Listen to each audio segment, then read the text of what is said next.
The moment Katherine opened her eyes, the sight of a man's face, leaning close to her, filled her vision.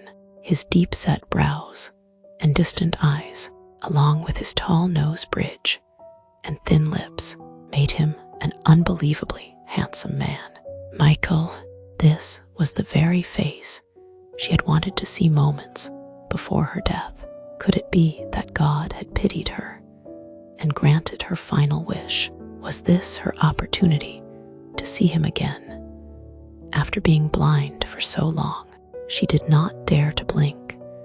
As she stared at him with wide eyes, Michael sensed her gaze and thought that she was resenting him for forcefully taking her. His expression darkened immediately. However, she seemed unaffected by his ice-cold, heavy gaze. She continued staring at him with her wide eyes. She was fearful of missing even a second of this opportunity. She had been blind for so long. Now that she could finally see him, regardless of whether this was a dream or if she had become a spirit, she needed to take this in fully. Michael lifted his hand and pinched her chin. "What is it? Do you wish to kill me?" The aching pain from her chin caused her brain to instantly become fully alert. How could she feel pain if she was already dead? Right before her death, she had clearly been laying on top of him.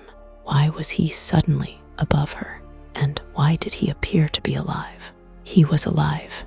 Michael rapidly dressed, picking up his clothes from the chair. In a few moments, he was properly dressed in his suit. He turned back with a chilly expression on his face. The room seemed to turn colder because of his frigid aura, but his gaze was heated and intense. "Don't think that I will feel guilty for this. You asked for it."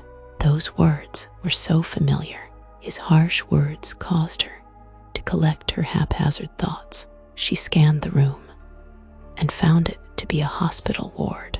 There were torn remains of a hospital gown on the ground. It had been trashed thoroughly. The chair by the window, the light gray curtains, and the hospital bed she was laying on. Everything looked familiar. Even that faint crack on the left side of the wall was identical to that of the hospital room where he had taken her first time 10 years ago. Could it be that she had returned to 10 years ago? The aching pain in her body confirmed the truth. Heavens, he was still alive, and so was she.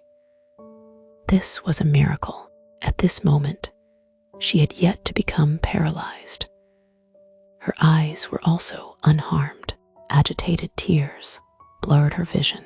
Michael looked at the tears brimming in her eyes. His gaze was frighteningly cold, as though he wanted to cut her into pieces. "What are you crying for? I told you before, you are my woman. Since you dared to betray me, you have to bear the consequences of your actions." Katherine recalled that in her previous life, she had eloped with Roy, the man she loved at this time. However, they met with an accident along the way. Roy fell into coma and was admitted into the hospital while her wrist was injured. Under her request, the doctor arranged for Roy to be placed in the same hospital room as her. Each of them had their own bed and were separated by a thin curtain. Afterwards, Michael took her forcefully in the same hospital room